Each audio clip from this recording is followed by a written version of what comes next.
I have liquid jokes. It takes a while for them to soak in. I was cut out to be serious, but sewed up wrong. That's been my problem. Yeah, when I was born, my doctor spanked my mother. Okay. Yeah, didn't spank me, he spanked my mother. Okay, let's go. We'll try to get him out. Yeah, Kind of broke my on leg time. one time, raking leaves. Oh, hush. Yeah, I fell out of a tree. All right. Oh, boy. All right. Got your outline. Please listen to me, part 2. Ready to go? Be sure to bring your outline back tomorrow night. Seriously, the reason why we do these outlines is so that you can discuss these things. To be honest with you, you cannot assimilate everything we say, okay? Somebody said, listening to you guys like trying to get a drink out of a fire hydrant. A lot of water coming out, but can't get your mouth around it. Well, that's sometimes the way we are. All right. We're going to have to deal with anger. The reason why we have this section on anger is because we found out that many people are held captive in the family over the anger of somebody. Well, don't do that. Your dad will get angry or mom will get angry. And so people are walking on eggshells and held captive. You will handle your anger the same way you saw it in your family of origin, unless you make a decisive decision to change. And here again, maybe the way you saw it modeled wasn't good. So that's why we deal with it. All right, I want you to remember last time you were angry. Now, everybody's got anger. List that. Last time you were angry. Somebody got your parking place at Walmart. Somebody said something bad about your children. Your twin forgot your birthday. You got to think about that one. What you thought was a healthy body now has cancer. Somebody got the promotion you thought you should have received. Anger, here's the definition we're going to be working with. Anger is a second-order emotion as a result of an unmet expectation. Underlying anger are the primary emotions of fear, frustration, or hurt. Anger, ladies and gentlemen, is not the problem. The problem is, how do we deal with it? Now, many years ago, people said, you just turn it loose, the venting of anger. If that's the only way you're going to find anger, you're going to have to redo your definition if you're going to work with us tonight. Because we're going to show you a different aspect of this thing. Now, underlying anger are the primary emotions of fear, frustration, and hurt. The result of an unmet expectation. It might be in yourself, it might be in something, it might be in somebody. But that's what part of it. So again, venting is one face of anger, but it's not the only face of it. So let's just deal with that. The venting of anger, releasing anger towards people or objects. And years ago, people said, don't hold it in, just turn it loose. The only problem by doing this, people were hurt, fists through walls, things were destroyed. And therefore, by venting of anger, it did nothing to deal with what we call the unmet expectation. If you're going to choose this way, you might want to do it in a positive way. Go out here and scrub a floor, chop wood, wax your car or something. But even when you do that, it does nothing to deal with the unmet expectation. And basically, it's just not a good choice. And I like the way that Jerry uses choice because all of us have unmet expectations, correct? All the time, in ourselves, in the world, other people. I think you could really say very accurately that actually life is nothing more than one unmet expectation after another. I mean, it is what it is. That's the case. And so we choose how we work with these unmet expectations. The second choice is with suppression. That occurs when an individual knows they have an unmet expectation. They acknowledge it, they admit it, but they make a conscious choice not to act on it at that point in time. This is the proverbial count to 10. Some of us need to count to 100. The 16-year-old breaks curfew again. She's an hour and a half late. Do you have an unmet expectation? Yes. What would it be? Well, she should have been here. She should have respected our rules. She should have called. Could be a combination of a lot of things. And so assuming this is the case, when she comes waltzing in an hour and a half late, you look at her and you say, "We are glad you are safe. Go to bed. We will deal with this in the morning." Not that we will never deal with this, but we will postpone dealing with this until we can make a good action instead of a knee-jerk reaction. Because if we did what we wanted to do, we'd probably ground her until she was 35, correct? Yeah, but the mind is amazing. Hopefully you've begun to see that. You already knew that, but maybe you've seen a little bit of science that you might not have known tonight.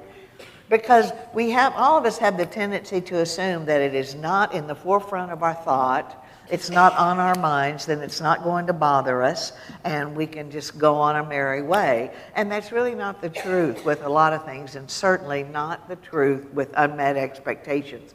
Those of you that like science fiction, you're going to love this part. Because if you don't deal with unmet expectations, they morph. They turn into other things. Sometimes they will internalize and form one of the sources of anger that we'll talk about first hour on Wednesday night, and sometimes they compound into vented anger. Consider, let's say that, again, I'm visual, let's say I have a huge coil between my hands, okay? I can push it down, push it down, push it down, push it down, but there will come a point in time where my ability to hold that thing down is exceeded by the pressure, correct?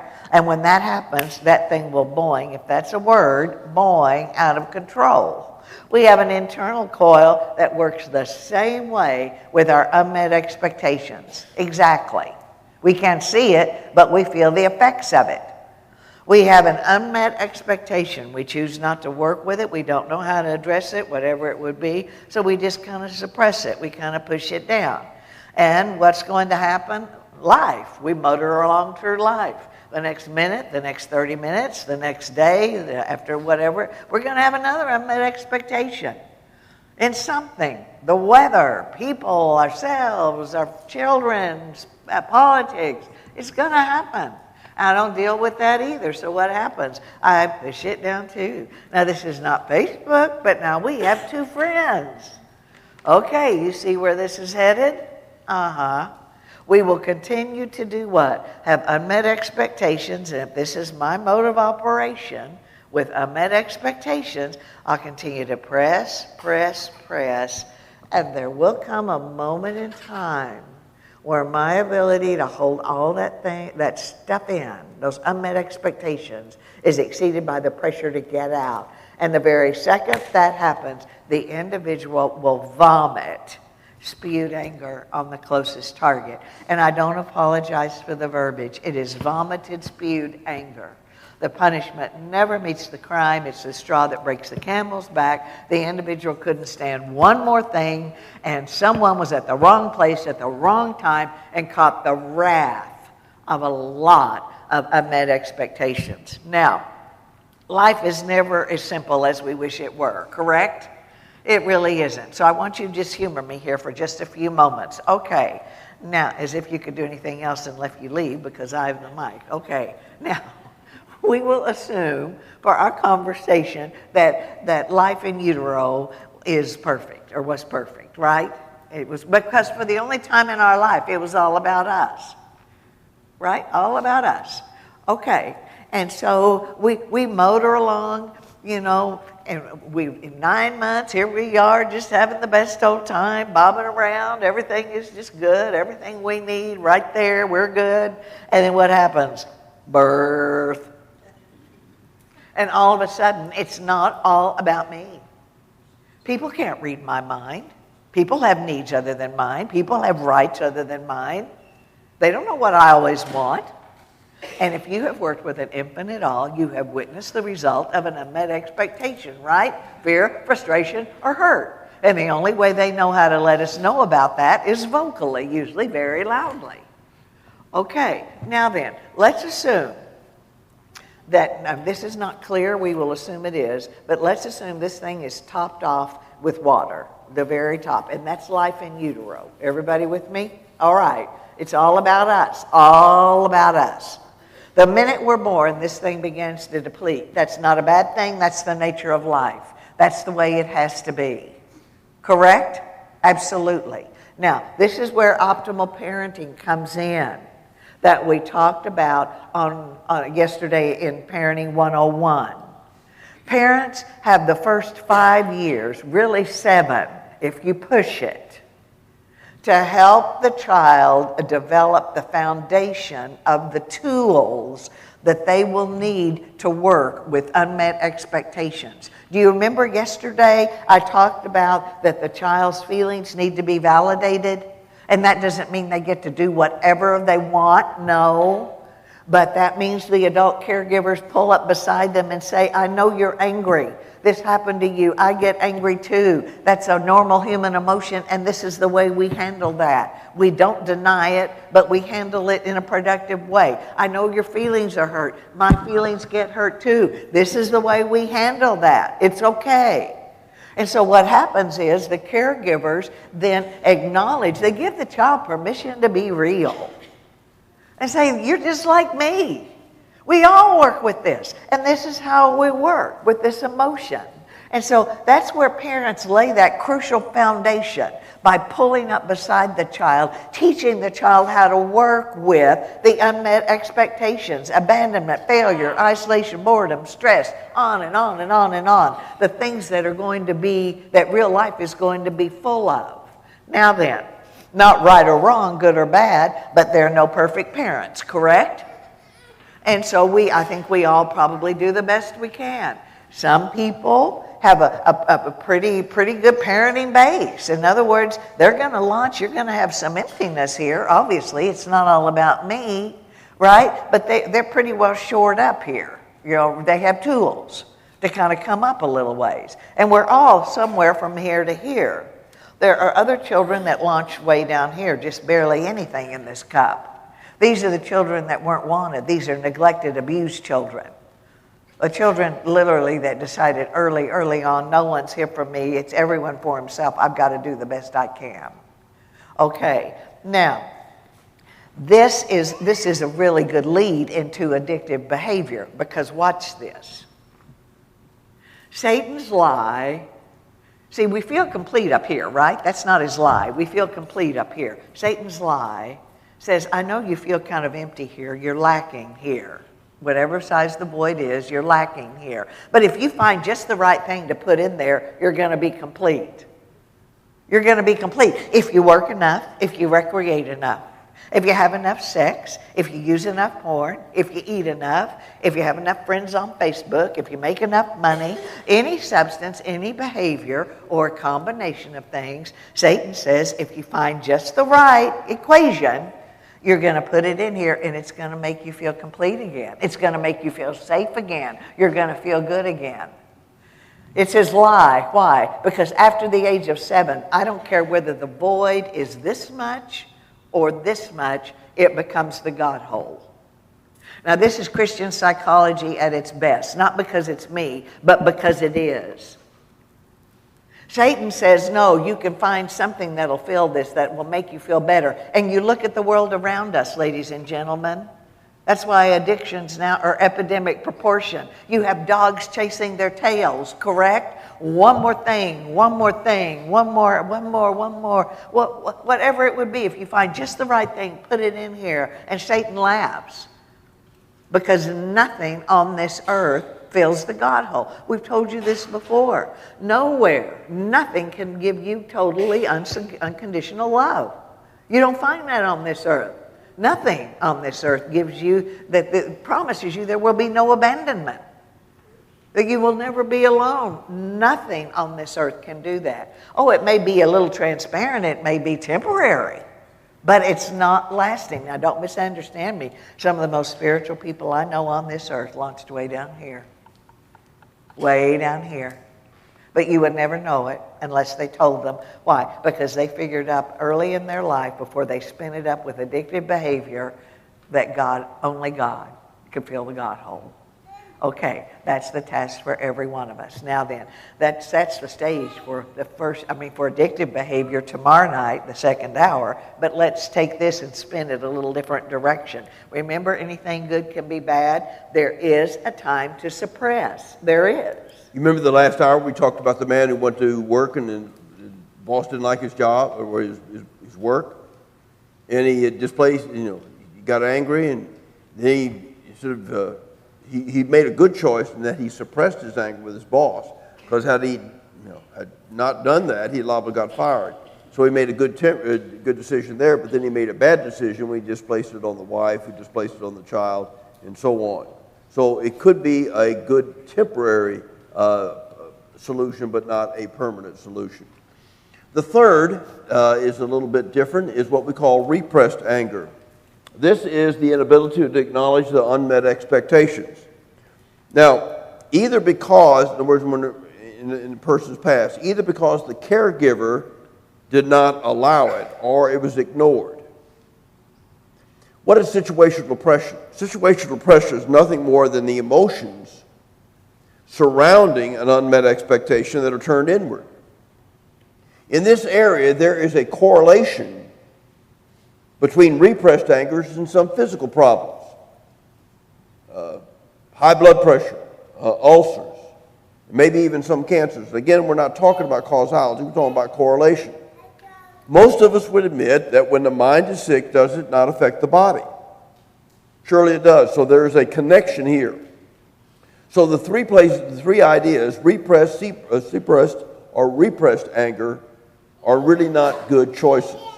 What we want to do with you now and spend the time with you talking about processing your anger. This is a model that we developed a number of years ago to help people as they try to deal with their anger. Because those other ways are very destructive. Either you're going to get hurt, things are going to get hurt, or people are going to get hurt. And those are really not good choices. Now, before we actually give you step-by-step how to do this, a couple of things we need to clarify. First of all, there is no such thing as a genetic angry personality because of hair color, eye color, or skin color. Now you say, well, how do I know that I have this anger problem? Listen carefully. If an individual vents more than 2 or 3 times a year, there are only 4 choices or a combination as to why it's happening. Now, the exception to this rule could be some cultures where the raised voice is the norm, and maybe some football coaches and maybe some drill sergeants. But if you vent then more than 2 or 3 times a year, the result is either something causing it or a combination. The 4 choices as far as causing it, number 1, would be physical health problems. If you're dealing with a physical health problem, let's say diabetes, and let's say the blood sugar levels get messed up, that could produce the anger. Secondly, mental health problems, personality or mood disorders. Third, family of origin. In other words, there was a venter in the family. This was what your family did. We've talked about family of origin. We keep hitting it because it's so important. Or unmet expectations, either presently or in the past. So if you vent more than 2 or 3 times a year, the cause is a combination of a number of things or one of the 4. Physical health problems, mental health problems, family of origin, or unmet expectations. Okay, ladies and gentlemen, this isn't rocket science. And by the way, this is not anger management. If you look on your additional resource list, you will find some anger management resources. We're trying to cut the cancer out tonight. We're trying to figure out where it comes from, and let's just take care of it. All right, now let's say you vent more than 2 or 3 times a year. You're a good person. I'm not judging jury on anybody, but you don't like this, your family doesn't like it, maybe employees, whatever. I mean, you want to get a handle on this. Okay, let's just walk through it. It's really not that hard. Let's walk through it. Where is it coming from? Okay, let's just go through the 4 sources. The first one is physical health issues. That's crucial. If a person, when I actually had a practice, if anyone came to me and with a perceived anger issue or their relatives or whoever said they had an anger issue, the first thing I demanded was, or asked for, was a complete physical. I'm not looking for a zebra until I'm sure it's not a horse. Okay? In other words, ethically, I'm not going to waste their time and their money if it's something like a thyroid or a diabetic, a blood sugar kind of thing, maybe PMS for a female. You see, and so I want the physical stuff. I'm not the MD, but that's first. Okay, so that's where you're going to start. It might be that simple. So that's where you do. Okay, let's say you do that. No, we check out. Okay, check that one off. Now it's not that. We've only got 3 left. The second is mental health issues. This is a little more dicey, and this doesn't mean that anyone is psychotic. You know, everybody gets kind of nervous when you talk about mental health, and it's a shame. We need to have more open conversations about that. But this really demands, and when we're talking this, you're really working with genetics again. There is a definite genetic predisposition for personality disorders. There's an environmental thing that can come in there too, but definitely genetics. Certainly genetics with the mood disorders. We'll talk about all of this on Wednesday night, the first hour, with the depression, the genetic anxiety, the bipolar, all of that. And so you need to talk to your blood relatives if you can. This can get dicey because sometimes, especially those older relatives that we might have that might have crucial information about this, aren't going to talk about it because after all, years ago, that was very embarrassing. And they don't want to talk about people that in the family that maybe just weren't quite right or people didn't understand. You know, but if you can get someone to really be authentic, that's great. Was there an individual that suffered with a bipolar thing and the mood swings and maybe vented? Was there a genetic anxiety there that could cause rage, a personality disorder somewhere? Anything. If you can't unearth anything that way, then I would suggest you just make an appointment with a clinician. And I don't mean 35 years of therapy. You know, go in and just tell them what you're working with, and you'd like kind of a workup here. See if there's something you're missing. Okay, so let's say you do that. Fine, and that checks out. No, that's not it. Okay, we're whittling this thing down. We've just got 2 more choices. The third one is the easiest one. That is family of origin, role model. You remember that accident of birth, the shoulds, the oughts, the have-tos, the musts? If early in your youth you saw one of your caregivers yell and scream and hit things and throw things or whatever, then if you wanted to use a color analogy, your blue, what you thought was blue, in reality was red. You understand? You thought that was the normal way that you handle things. Just like you squeeze a toothpaste tube the way they told you, or you open Christmas presents on Christmas Eve instead of Christmas Day. I mean, that was the way it had to be. And you just grew up thinking that was normal. Okay, if that's the case, that's easy to identify. And we're going to tell you how to work with all that, among other things, in just a few moments. But let's say, no, all my caregivers were docile. That's not where it's coming from. Okay, now we're down to one possibility. One possibility. And that's going to be unmet expectations, correct? And it can be huge. Now, listen carefully. If you have been a venter and all the other things are negative, okay? They can combine, by the way, but let's say all the other 3 are negative. If you have been a venter from adolescence on into your adult years, in other words, it's not recent onset. Loss can cause venting. It is not unusual at all when someone loses a job to vent on the people that can't, displace on the people that can't get away from them.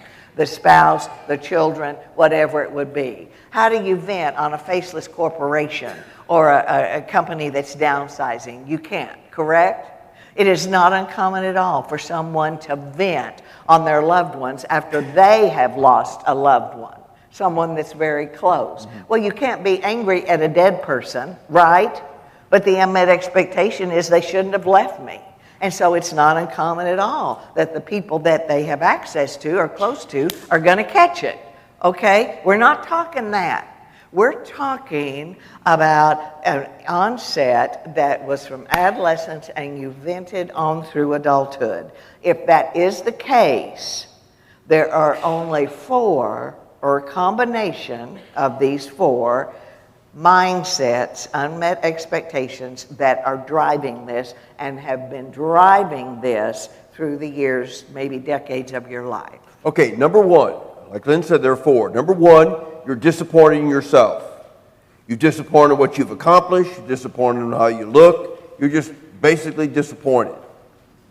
Secondly, you cannot control your environment. You can't control your job. You can't control your spouse. You can't control your children. You can't control the people at work. In other words, basically everything around you is out of control. Third, you cannot be perfect. Even though you know that perfection is not a rational thought at all, yet that's probably what you thought you expected of yourself, and you can't be perfect. Fourth, then, regardless of what you do, it won't be good enough. In other words, you have a deep sense, a deep feeling of inadequacy, that you're not good enough. So the four unmet expectations: number one, you're disappointing yourself. You cannot control your environment. Regardless of what you do, you cannot be perfect, and regardless of what you do, you can't be good enough. You have a deep-seated feeling of inadequacy and failure. Okay, now we're just not going to say, okay, just deal with it. No, everything we bring up in the conference, we try to tell you a sound psychological and biblical way to deal with it. And we're going to follow through with our commitment. Tomorrow night, we're going to address the control thing, okay? Tell you how to counter that. Wednesday night, the first hour, we will address the other three. How do you counter that? I have to be perfect. I can't be good enough, or I'm disappointed in myself. But all of those things will use the technique that we are about to teach you right now. So please really take good notes. We're going to try to get you out of here as closely on time as we can, but there is a lot of material. Okay, here we go. Step number one, identify the unmet expectation. Give it a time, give it a place, give it a face. How are you going to deal with anything if you don't know what it is? Now, once you identify the unmet expectation, step number two is you ask these four questions we've taught you earlier. This is the first time they're on the screen. Is this expectation sexually immoral? Is it illegal, unethical, or hurtful? Now, it's very important to ask those four questions of every unmet expectation that you identify, because that's going to lead you into what we're going to call step three. Now, look at that. Look at those questions. There's something missing.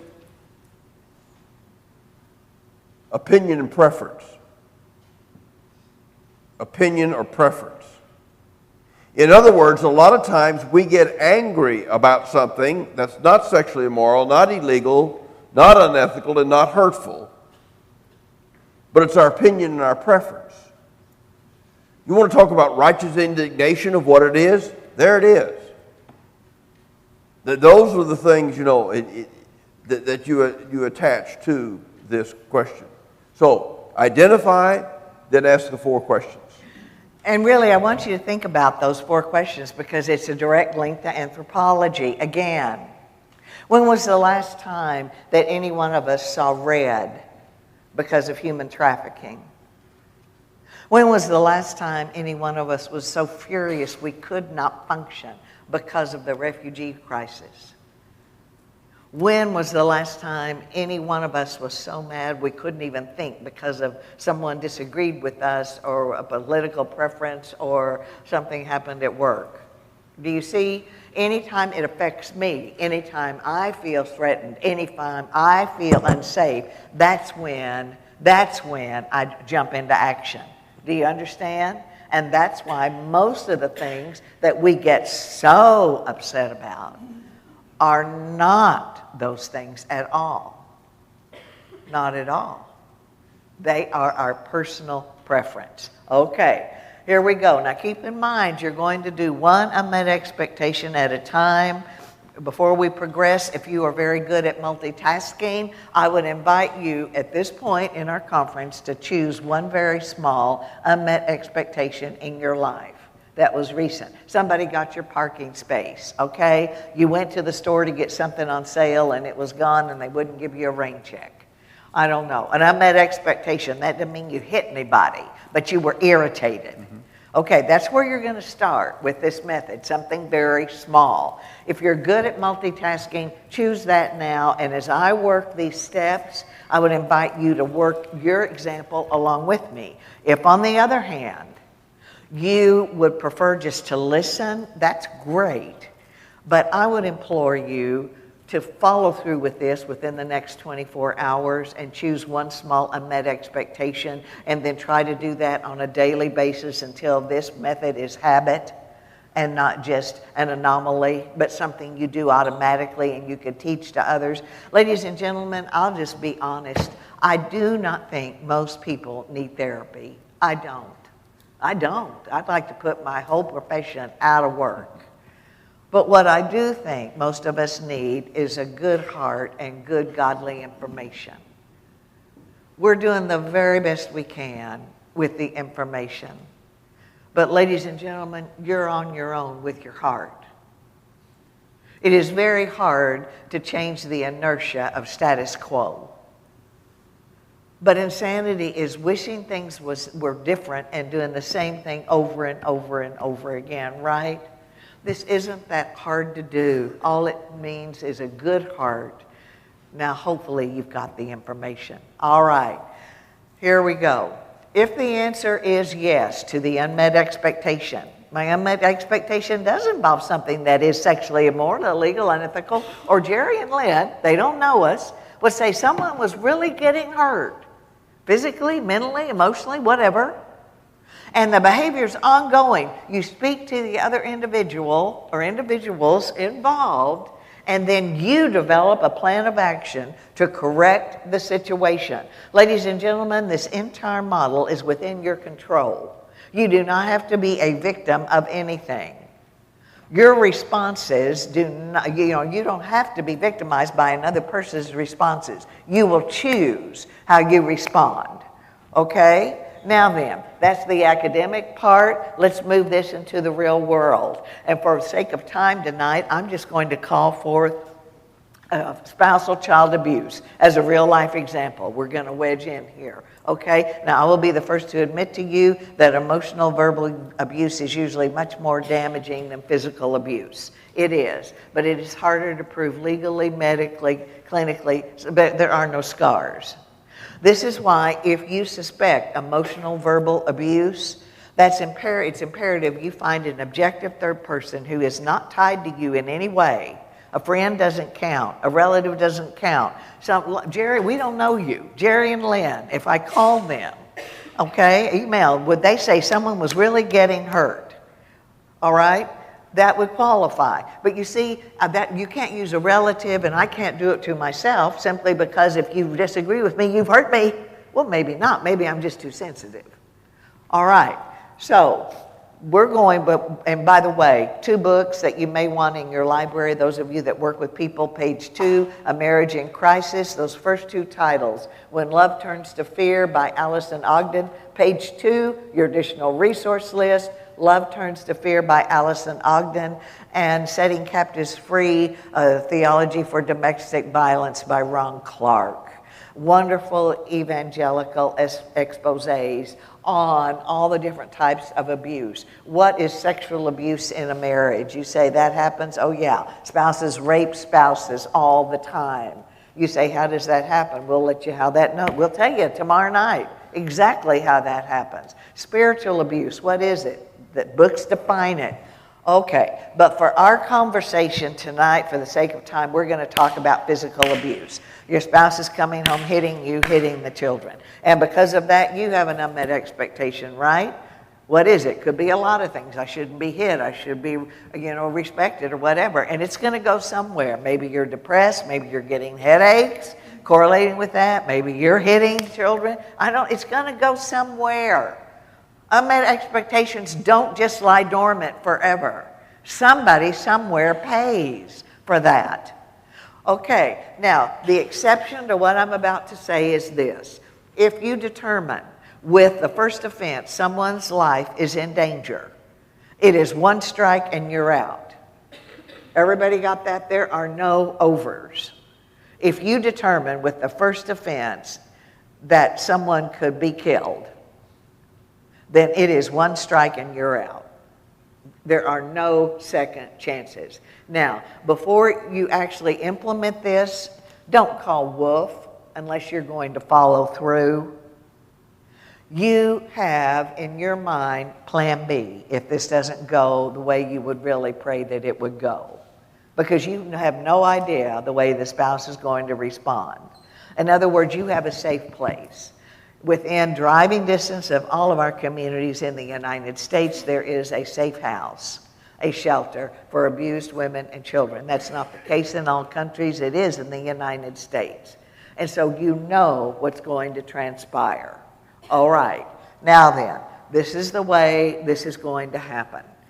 You go to your spouse and you say, I love you, but this isn't right.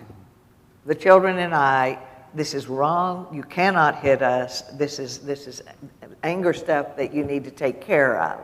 Your best case scenario is that your spouse will be emotionally and spiritually tough enough. And that's what it gets down to. Emotional and spiritual maturity. It really does. And enough introspection to say, yes, this is me. You're right, it's about me. I'm going to get anger management help while I learn to cut the cancer out and to figure out where it's coming from. Okay, that's your best case scenario. But you must acknowledge the fact at that point you are not your spouse's mother or father, right? It is not your job to fix anybody. It is their job to find their resources. First step in any 12 step, what? I accept responsibility, absolutely. You can pray with your spouse, encourage, stay with your spouse, unless they touch you or the children again. But what if your spouse says, it's not about me, it's about you. You know how to punch my buttons. And you know when I'm in one of my moods. And if you'd stay out of my way and keep the kids out of my way, when I've had a bad day and in a bad mood, I wouldn't hit anybody. Ladies and gentlemen, as far as I'm concerned, you don't have a chance. You don't have a choice. You tell your spouse, I'm really sorry you feel that way, but you touch one of us one more time, and I'm out of here with the children. And then you do it, and you report it to the authorities. I stand on record tonight. I've said it for decades. I will not back up. It is better to rear a child in a shelter than with an abusive parent. Why? Ladies and gentlemen, it is truly one of the generational curses, the curse of the mother, the sin of the father. Do you know what the American Psychological Association tells you? If you just act like it's not happening and you look the other way, hoping it'll go away, it takes 5 generations for it to stop. 5. You are sentencing your children and your grandchildren to dysfunction. And you say, why? Why the big deal? Why is that the case? Here is when the big deal is. Children tend to follow what we call the same-sex model. If a little boy grows up in a home in which the male just rants and raves and the females try to stay out of the way, he'll grow up with a feeling of entitlement. In other words, he just feels that's just what males do. If you want the color analogy, his blue is actually red. On the other hand, if a female, a little girl, grows up in a home where the female role model just sort of dances fast, tries to stay out of the way, tries to keep everybody happy, tries to keep everything running smoothly, she then is at risk to seek and to marry an abusive, controlling male. Now, why would she do that? Again, the color analogy, her red is actually blue. In other words, she feels that that's the normal thing to do. That's her normal, as dysfunctional as it might be. And that's why what we're talking about is so important, because then our children grow up in that kind of dysfunction, and if we don't then deal with it in a positive way, they will pass on that same dysfunction to their children. And it's amazing to us how many individuals stay in that situation because I love him, I love her. No, that's not agape love. No. That's a codependent love. Again, that's what we try to hit you on, this agape and codependent love. Jesus loved the Pharisees, yet he withstood them. Matthew chapter 23. Paul loved Peter, but yet withstood him to his face. Galatians chapter 2. So when you talk about love, the kind of love we ought to have, it stands against any behavior that's sexually immoral, illegal, unethical, or hurtful. When you put up with a behavior that answers yes to those questions, folks, you are in a codependent situation. Do not equate unconditional love with unconditional acceptance of behavior. They're not the same. I love you, But I'm drawing the line here. It's God's love for us, the way we love each other. All right, next step. Stay with me or you will draw a wrong conclusion in just a few moments. Here we go. If the answer is no to the 4 questions, no, my expectation is not sexually immoral, it's not illegal, it's not unethical, and no one's really getting hurt. I want what I want because I want it. I'm not bossy, it's just that my ideas are better. Or if the answer is yes, it is sexually immoral, illegal, unethical, or someone's really getting hurt, and the offense is not going on now, it happened in the past, all right? You speak to the offender if you choose to, and then regardless of their response, you prepare to modify your expectation. Okay, here we go. Stay with me. And for the sake of time, and I apologize, I'm going to jump into what I perceive to be the most horrible unmet expectation that can have lifelong ramifications if not countered, and that is childhood sexual abuse. And I hate to even say the words because I know for some of you, your heart, your blood just curdles and it runs cold, and my heart cries for you. That should happen to no one, no one. But I can also tell you with all compassion and respect, there is no piece of scientific research anywhere. I didn't say the money books. Don't buy the money books. You can find a money book that will validate anything you want to think. No, if you want to know what's really going on, get online and maybe pay a little money and find out what the American Medical Association science is saying, what the American Psychological Association science is saying about things. Get to the science. There is no good piece of scientific research anywhere that says because this happened to you, you will be this. It's not in the research. It's not.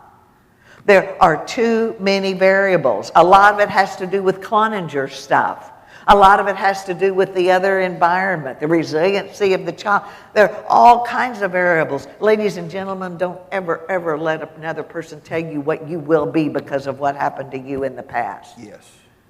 You never, never give another person that much power. Yes, we live in a fallen world. Yes, bad things happen to good people. But that doesn't mean that you are destined to have an end result. We are masters of our own fate. We're the stories of our lives, but we choose. Okay, stay with me. Stay with me. Okay, here we go. Childhood sexual abuse. Work the formula. What is the unmet expectation that comes to mind? I shouldn't have been abused, correct? That's what we think about. Stay with me. Sexually immoral, illegal, unethical, or hurtful. Yes, yes, yes, yes. The answer is yes, and it happened in the past is one thing. If it happens now, you do something else. It happened in the past, right? It's not going on now. What do? You speak to the offender if you choose to, right? That's why that's in parentheses. Because we have found that many times the offender is dead, and if they are not, they will deny it. If you want to confront someone so they will know you know, fine. But if you're looking for validation, vindication, and apology, I'm going to highly advise against it because you're probably not going to get it. And it just breaks my heart, the hundreds of people that have crossed our paths through the decades. They don't live, they just exist. Because they're waiting vindication and apology from someone that's not going to happen. And it just breaks my heart, and I plead with them. I say, this person already took something that was priceless from you, but they cannot have the rest of your life unless you give it to them. That's right. But regardless of where you come down with that, if you're ever going to get over this, you're going to have to modify the expectation. You say, wait a minute, childhood sexual abuse is wrong. You don't modify that. No, that's not the expectation you modify. That is wrong. You don't modify that expectation. But if you're ever going to get over this and so many of our other unmet expectations, ladies and gentlemen, you must modify the expectation that underlies the apparent unmet expectation. You must modify the expectation that life should be fair, that good things should happen to good people, that I would never do this to anybody and it should never have happened to me. And ladies and gentlemen, once you get to that point, your battle is half won. It really is. Then with good self-help or Christian therapy, you mourn the loss of the youth. You give yourself that. You need that. You deserve that. But you don't stop there with the mourning process. And I think this is where the secular version of my own profession has really messed us up, especially since the onset of the humanistic movement in the 1970s. Because then with good self-help or Christian therapy, eventually you start retelling your story. You stop looking at the event and you start looking through the event that is God, because He's greater than any evil on this earth. You stop asking, why did this happen? Why me? If only. And you start asking, what can God do with this? How can I grow? How can I bless? Maybe in areas of empathy, whatever it would be, because I was allowed in this situation. Ladies and gentlemen, every one of us has two life stories, and the facts are identical. But one of the stories is told from victimization, poor me, pitiful me, look at me. The other is told from gratitude. Not that it happened. No. But look what I've learned. Look how I've grown. Look how now I have a love and a faith in God and a compassion for other people that maybe I would never have had any other way. We choose how we tell our story. We choose it. I think the most horrible case that I ever heard about this after this session, a lady came up and she said, I get it now. I've been in therapy for childhood sexual abuse for 35 years, and I'm worse today than the day I went in. And now I know why. Every day, every week, I go to therapy. I eat the vomit. I eat the vomit.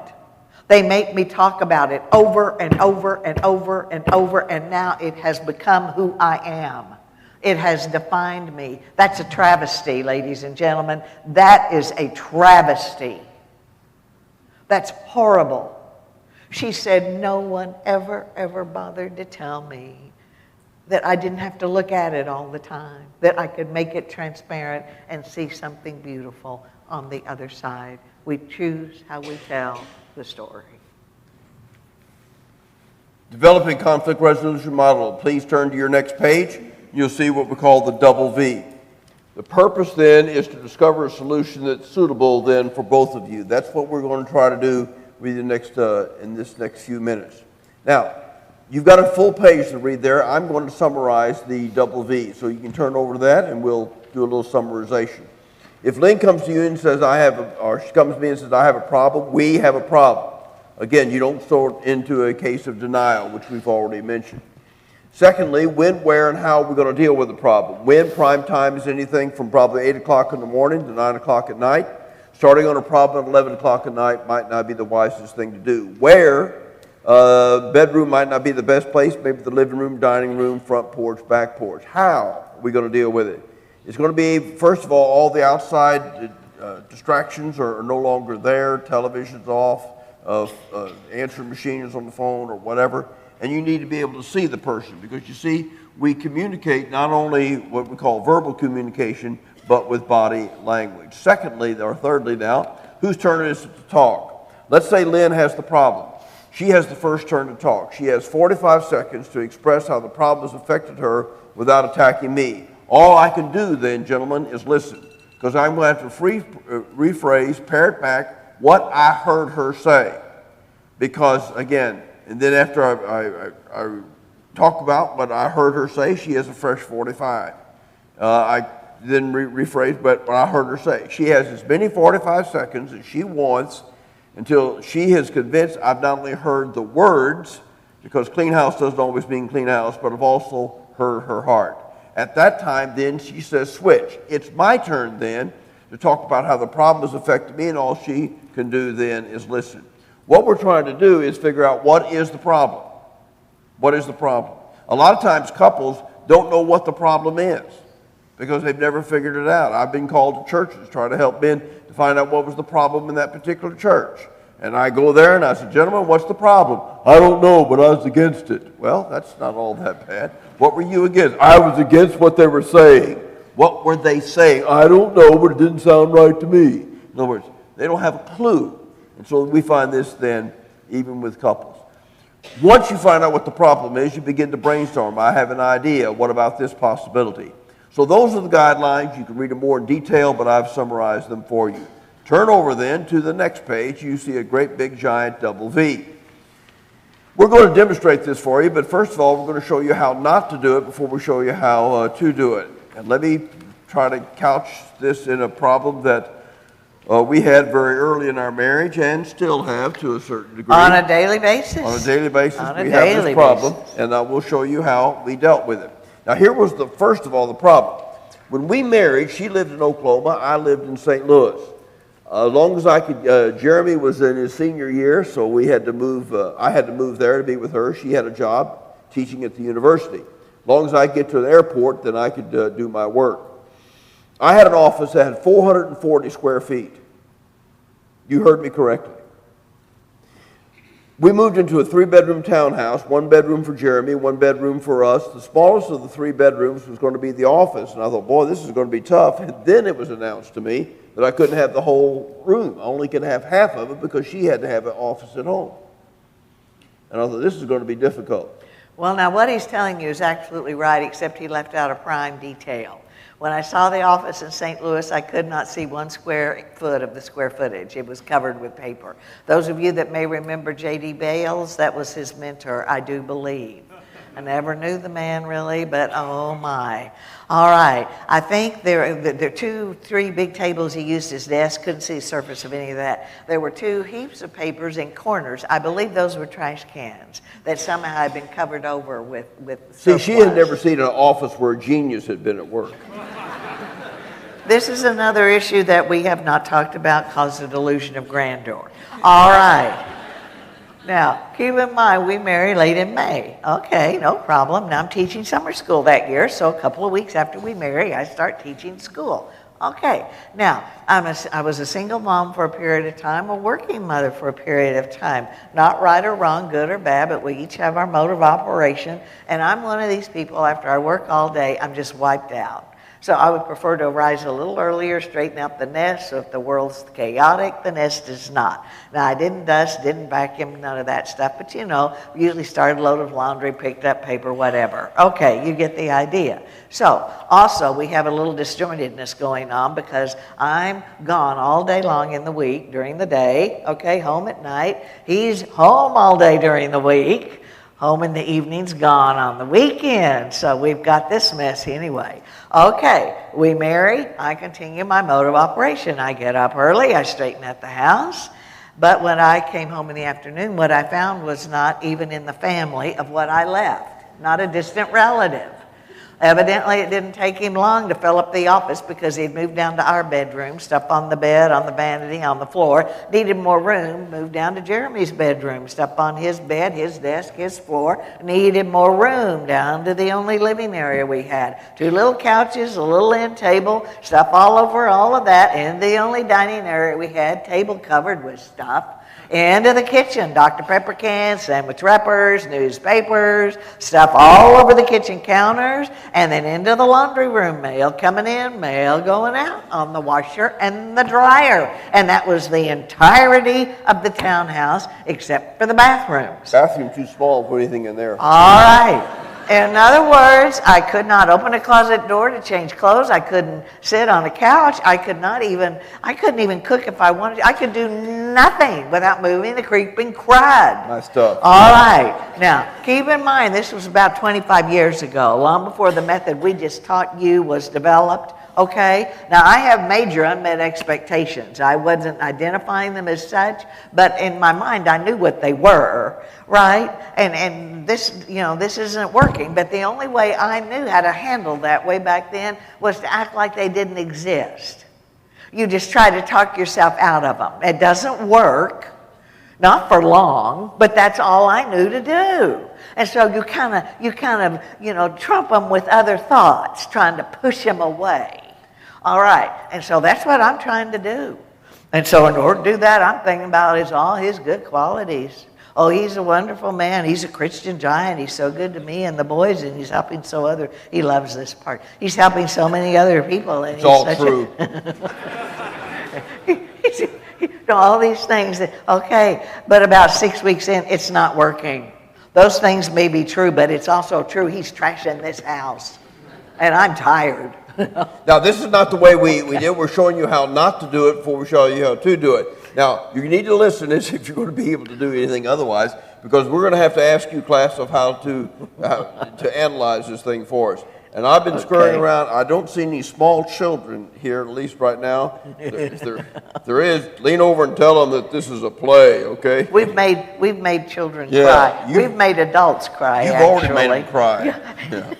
We hadn't even gotten in a fight yet. No. All right. Now, let's go. Okay, now it's Friday afternoon for the 5th day in a row. I come home and can barely get in the door. Okay, I'm already tired and irritable. I give you that one. And let's just say that my department chairman has been in my face about something. Okay, this is not a very good day.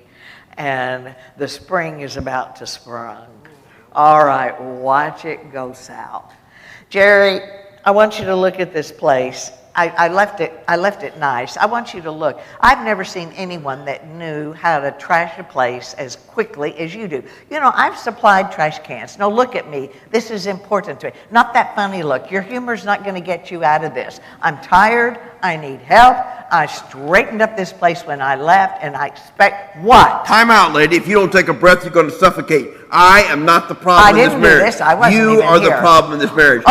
All I've heard for the first 6 weeks of this marriage is a place for everything and everything in its place. Well, that is not in the Bible. Well, at least I can find things. You can't Well, even find things. I'll You're tell always what, asking me. You want to know what the You're real saying this, problem and you're is, saying lady? this. I'll tell you, What? Your mother should have taught you to cook. Oh! See, If double you don't K. like my cooking, you just get your little self in there and cook. It is You not my want white- job to cook. It is your job to cook. So now I'm supposed to cook, I'm supposed to clean, I'm supposed to cook. yes, And yes. Dr. Jones, what are you doing? I'm doing serious biblical research. Well, maybe you ought to practice what you're preaching. You know what the problem is? Your father. Hey, how could my father be a problem? He's been dead for 30 years. I don't care. I bet he was a No, slob. he was just not like a you. slob. Oh, I He bet he was a lot was. better. He By the was way, a- you know yeah. that thing out in the garage? Yeah, Jerry, called- you may not know. It's called a lawnmower.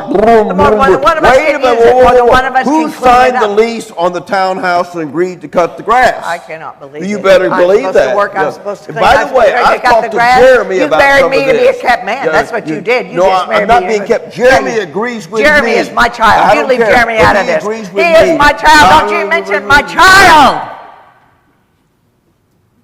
How'd we do? I think we scared them. It's just a play. Okay, We're class. really all right. Yeah, okay. All right, class. How'd she start out? She said, "What's wrong with you?" All right. Got my little I am an ego. It said, "Go get her." What happens when the ego feels attacked? It's primitive, right? Yeah. Circle the wagons, the arsenal is out, and here I go. Yeah. Or he goes. Yeah. Okay, what does he attack on me? Did you hear? Yeah.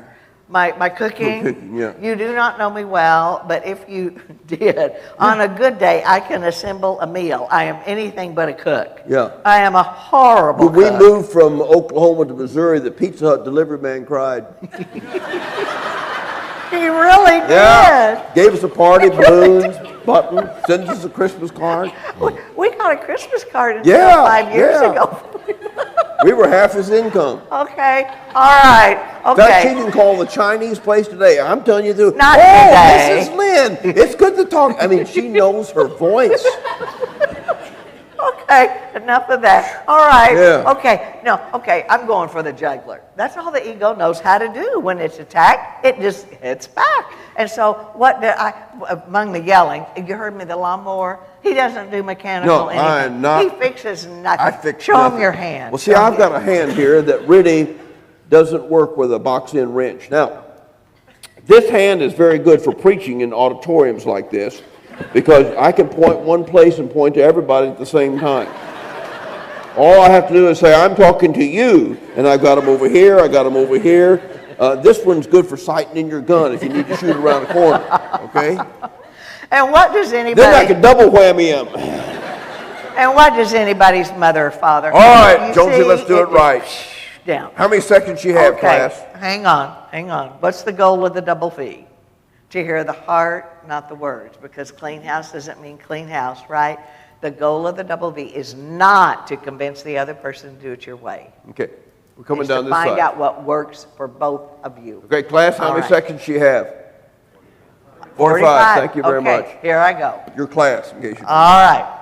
Jerry, I don't mind working. I don't mind cleaning. And I know when I come home, I'm probably really tired.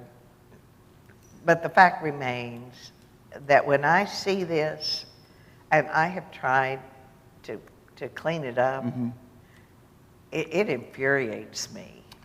Lynn, what I hear you saying, you have a very responsible job, you like your job, and when you leave the house in the morning, everything is straight.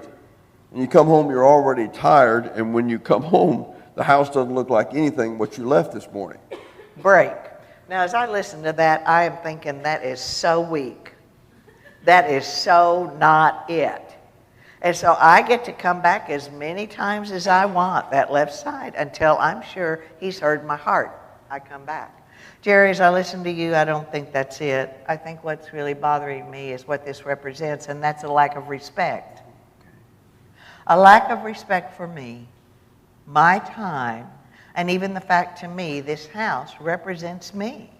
Lynn, what I hear you saying, there's also an underlying idea that you are not being respected because the house does reflect you and that you're nothing but a maid to clean up after other people.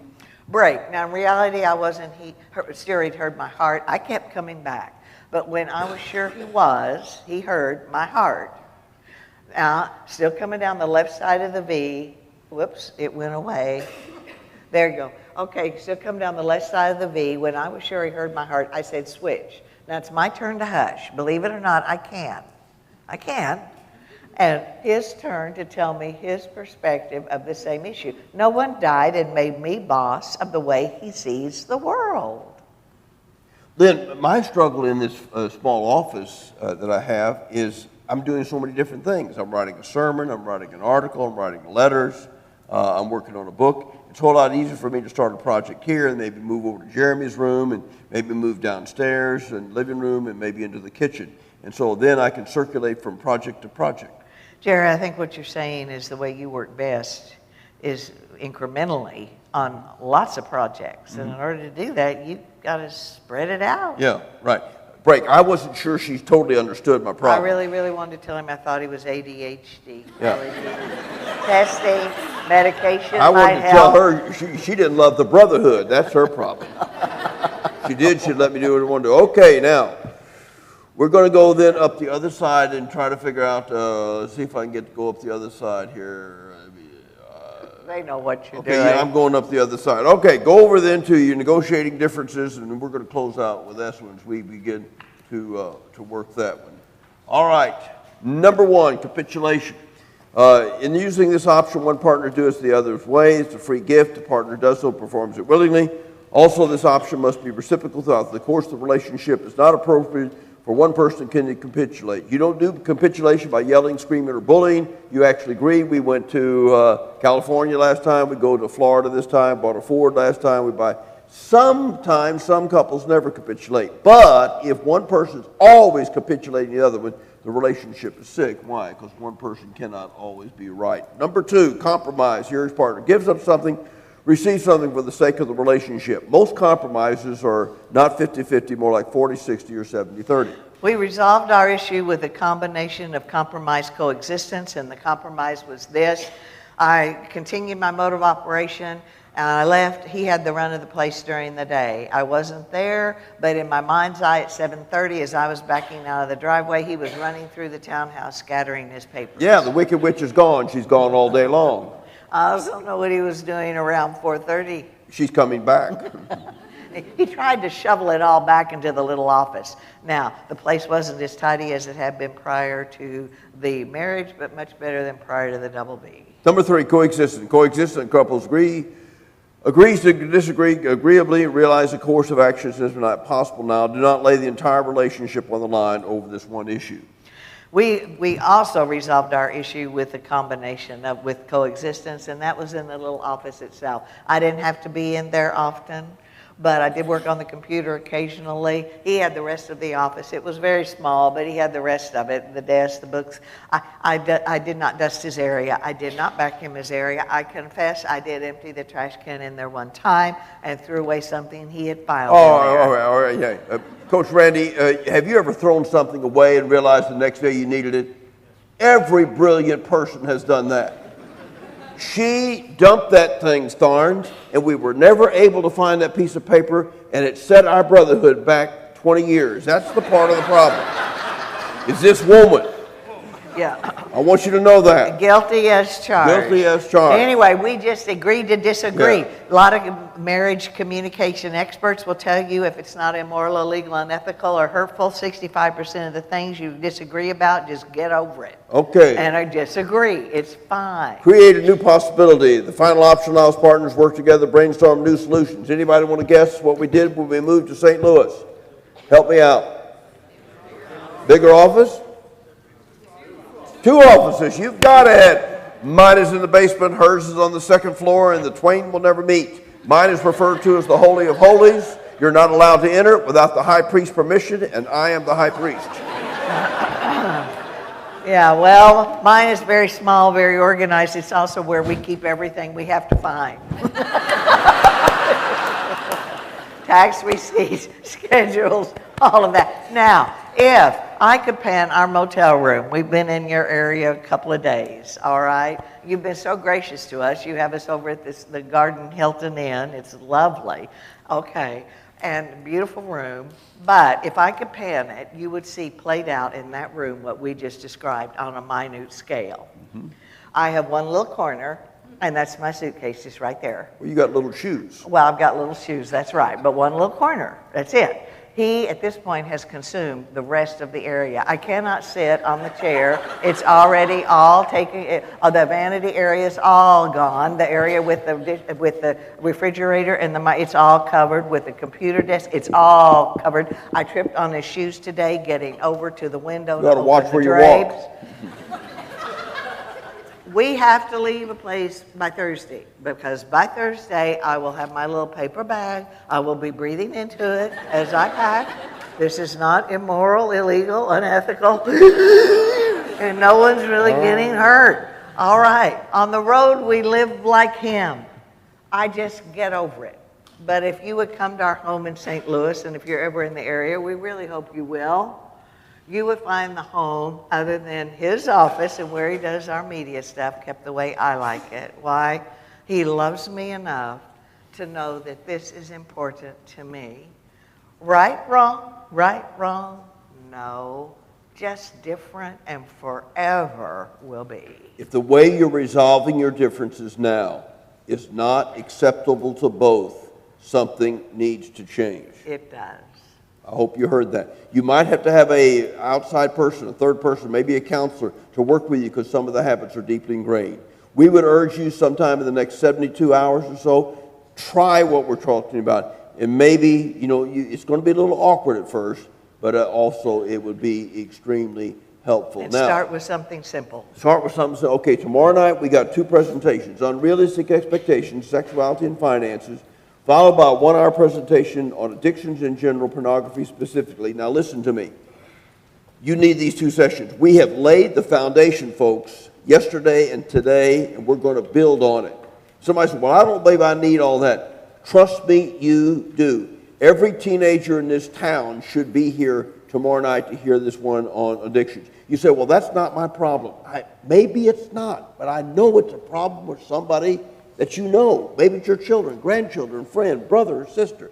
And we need to become knowledgeable of what's going on. It's going to be a difficult presentation to make. I tell you in advance, but it's going to be very helpful. You're visiting with us. We thank you very much for coming. We do. If you brought kids, please go get them. Thank you for coming. Bring your outline back, and good night and God bless. And be safe. Thank you. Thank you.